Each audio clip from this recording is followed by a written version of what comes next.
دوں، اب دامن وقت میں گنجائش نہیں ہے، یا یہ کہ جب دربار یزید میں امام حسین کے سر کو لایا گیا، تشت میں یزید بیٹھا ہوا ہے کرسی پر اور تشت میں امام حسین کا سر رکھا ہوا ہے، اس وقت یزید عصا سے یا چوب خیزران سے، خیزران کی لکڑی سے امام حسین کے لبوں کے ساتھ توہین کر رہا تھا، دانتوں پہ چھڑی سے بے ادبی کرتے ہوئے یہ کہہ رہا تھا اے حسین بہت جلد بوڑھے ہو گئے، اور اس وقت یہ شعر پڑھ رہا تھا لعبت ہاشم بالملک فلا خبر جاء ولا وحی نزل، بنی ہاشم نے تخت و تاج و سلطنت و حکومت کو حاصل کرنے کے لیے یہ ڈھونگ رچا تھا کہ ہمارے گھر میں فرشتہ نازل ہوتا ہے، ہمارے گھر میں وحی نازل ہوتی ہے، نہیں یہ سب کچھ بھی نہیں ہے۔ کون کہہ رہا؟ یزید کہہ رہا، یعنی یہ سب تخت و تاج و حکومت کو حاصل کرنے کے لیے۔ اور پھر اس کے بعد کہتا ہے لیت اشیاخی ببدر شہدو جزع الخزرج من وقع الاصل، اے کاش کی بدر میں قتل ہونے والے ہمارے بزرگ موجود ہوتے تو وہ آج دیکھتے کہ کس طرح سے نیزوں کی انی کی، نیزوں کی زخم کی وجہ سے قبیلہ خزرج تڑپ رہا ہے۔ یہ شعر جو ایک آیا ہے یہ رسول کا سخت ترین دشمن تھا عبداللہ ابن زبعری یا زبعری۔ جنگ احد کے بعد جب جنگ احد میں مسلمان قتل ہوئے تو مسلمانوں کا ایک قبیلہ قبیلہ خزرج ہے، اس کے کافی لوگ شہید ہوئے تھے، تو اس وقت اس کافر نے یہ شعر کہا تھا، اور یزید اس شعر کو اپنے اشعار میں لا کر کے کب کہہ رہا ہے کہ جب آل نبی کو قتل کر دیا ہے، اور یہ کہہ رہا ہے کہ اگر یہ موجود ہوتے تو یہ دیکھتے اور ہمارے بزرگ کیا لَأَحَلُّوا وَاسْتَحَلُّوا فَرْحًا وَلَقَالُوا يَا يَزِيدُ لَا تَشَلْ، ہمارے بزرگ خوش ہوتے اور خوش ہونے کے بعد کہتے اے یزید شاباش، تم نے ہمارا بدلہ لے لیا ہے، تمہارا ہاتھ درد نہ کرے۔ خود کون کہہ رہا ہے؟ یہ خود یزید کہہ رہا ہے۔ اور پھر اس کے بعد کہہ رہا ہے وَجَزَيْنَاهُ بِبَدْرٍ مَثْلًا، اور ہم نے بدر کا مزہ انہیں چکھا دیا۔ وَأَقَمْنَ مِثْلَ بَدْرٍ فَاعْتَدَلْ، اور ہم نے بدر کا بدلہ لے لیا اور اب ہم برابر ہو گئے۔ کب؟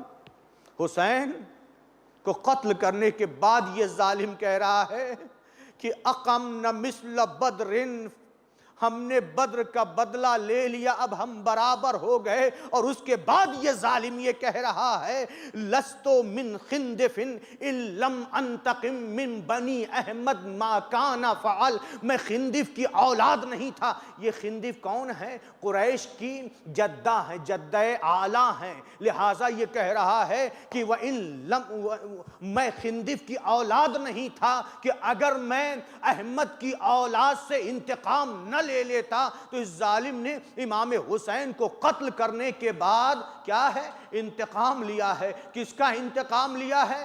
جنگ میں اپنے بزرگوں کا انتقام لیا ہے۔ حسین دین کے بچانے کے لیے، قرآن کو بچانے کے لیے، شریعت کو بچانے کے لیے، کیونکہ وارث انبیاء حسین تھے، وارث قرآن حسین تھے، جو مدینے سے نکلے تھے 28 رجب کو، بس آج محرم کی 2 تاریخ ہو چکی ہے کہ حسین جو 28 رجب سن 60 ہجری کو مدینے سے نکلے تھے، 2 محرم سن 61 ہجری کو زمین کربلا پہ پہنچ گئے۔ آج حسین اپنے چھوٹے چھوٹے بچوں کے ساتھ زمین کربلا پر پہنچ گئے۔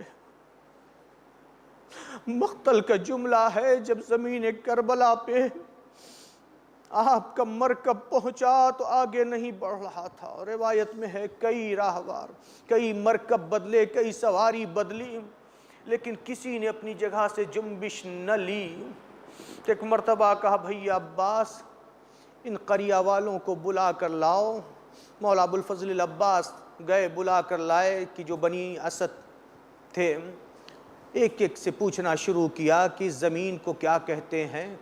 ایسا نہیں کہ امام حسین نہیں جانتے تھے، نہیں، اپنے ساتھ جو چھوٹے چھوٹے بچے تھے، بیویاں تھیں، ان کو آمادہ کرنے کے لیے حسین کو تو معلوم تھا، وہ تو جب مدینہ سے نکل رہے تھے، ام سلمہ نے جب منع کیا تھا تو اس وقت پورا کربلا کا منظر دکھا دیا تھا، لیکن یہ ایک طریقہ تھا تاکہ ایک بارگی جو ساتھ میں ہیں وہ پریشان نہ ہو جائیں۔ آئے بنی اسد کے لوگ، ایک ایک سے پوچھنا شروع کیا، کسی نے کہا مولا اسے نینوا کہتے ہیں، کسی نے کہا اسے غازریہ کہتے ہیں، کسی نے کہا اسے ماریا کہتے ہیں، کسی نے کہا اسے شت الفرات کہتے ہیں۔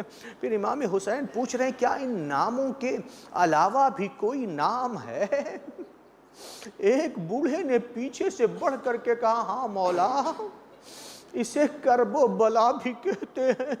ارے مقتل کا جملہ ہے کہ حسین نے جب کربلا کا نام سنا، یتنفس الصعدا، حسین نے تڑپ کر کے ایک آہ بھری، اس طرح سے آہ بھری کہ جیسے کسی ماں کو اس کے جوان بیٹے کی مرنے کی خبر دی جائے، اور تڑپ کر کے رونا شروع کرے۔ اس طرح سے حسین نے جب کربلا کا نام سنا تو اس طرح سے تڑپ کر کے رونے لگے۔ اور پھر اس کے بعد حسین گریہ کرنے کے بعد ہاتھ آسمان کی طرف اپنے ہاتھوں کو بلند کر کے دعا کرتے ہیں، اللہم انی اعوذ بکا من کرب و بلاء، اے میرے معبود میں تیری پناہ چاہتا ہوں کس سے؟ مصیبت سے، کرب و بلا سے، کرب سے، مصیبت سے۔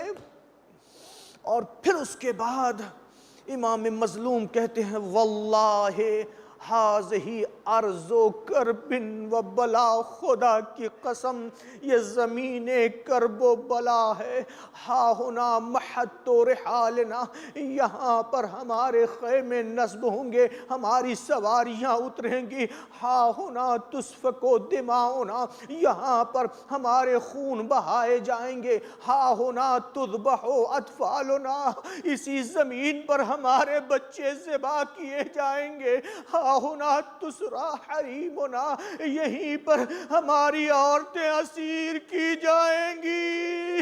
حسین نے جب یہ جملے کہے کوہرام عظیم برپا ہو گیا، سواریاں اترنے لگیں، خیمہ نصب ہو گیا۔ سب سے پہلے جو ملتا ہے جناب زینب جناب سکینہ کو گود میں لے کے خاک کربلا پہ آئی، لیکن جیسے ہی خاک کربلا پہ بیٹھی تھی ایک زرد غبار اٹھا جو جناب سکینہ کے بالوں پہ اور جناب زینب کے سر پہ آیا۔ جناب زینب نے تڑپ کر کے کہا اے فضہ میرے ماں جائے کو بلاؤ، امام حسین آئے۔ کہا بھیا اس زمین پہ نہ ٹھہریے، ارے ہمارے بیٹھتے ہی زرد غبار سکینہ کے بالوں پہ ہمارے سر پہ آیا، یہ زمین اچھی نہیں معلوم ہوتی۔ ارے حسین کیا کہے ہیں کہ زمین کے لیے میں خلق کیا گیا ہوں اور یہ زمین میرے لیے خلق ہوئی ہے۔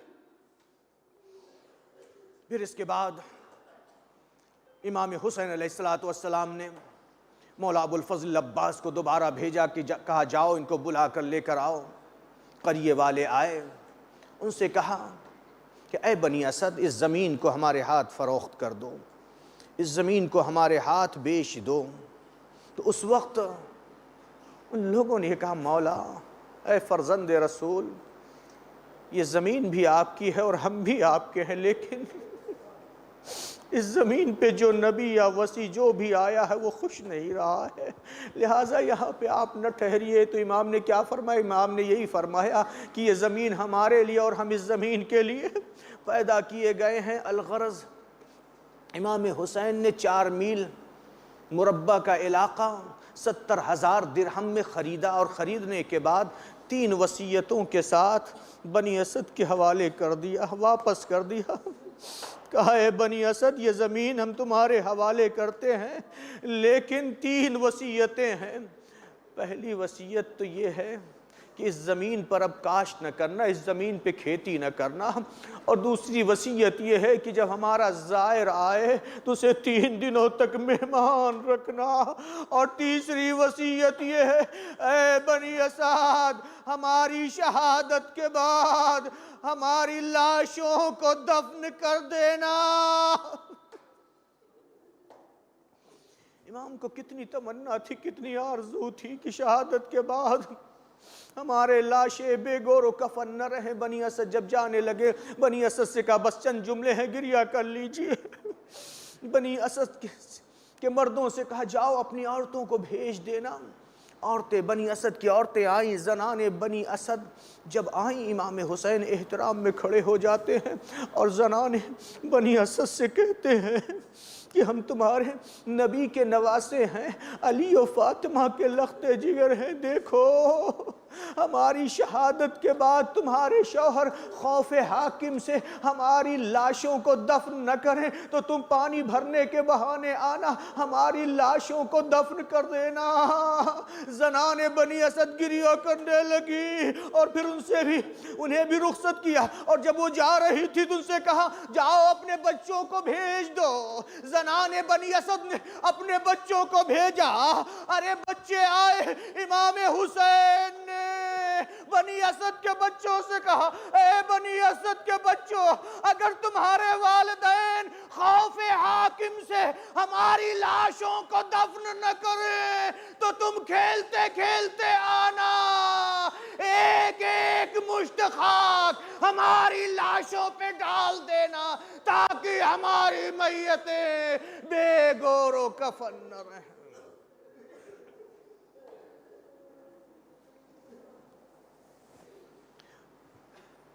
الا لعنۃ اللہ علی القوم الظالمین سیعلم الذین ظلموا ای منقلب ینقلبون۔ پروردگارہ ہمارے اس عمل کو قبول فرما، ہمیں زیادہ سے زیادہ عبادت کرنے کی توفیق عطا فرما، ہمارے گناہوں کو معاف فرما، ہمیں جو پریشان حال ہیں ان کی پریشانیوں کو دور فرما، جو مقروض ہیں ان کے قرضوں کو ادا فرما، جو بے روزگار ہیں ان کی روزی کا غیب سے انتظام کر دے۔ اے میرے معبود شیعان حیدر کرار جہاں پر بھی ہیں ان کی حفاظت فرما، ان کی تمام پریشانیوں کو دور فرما۔ جو بیمار ہیں، کئی ایک نے التماس سے دعا کہا ہے میرے معبود، جن لوگوں نے التماس سے دعا کہا ہے اور جتنے بھی شیعان حیدر کرار جہاں پر بھی ہیں بیمار ہیں، اے میرے معبود انہیں شفائے عاجل و کامل عنایت فرما۔ پرچم اسلام کو سر بلند فرما، پرچم کفر و نفاق کو سر نگوں فرما، اتباعت عالیات کی حفاظت فرما۔ منتقم خون حسین حضرت حجت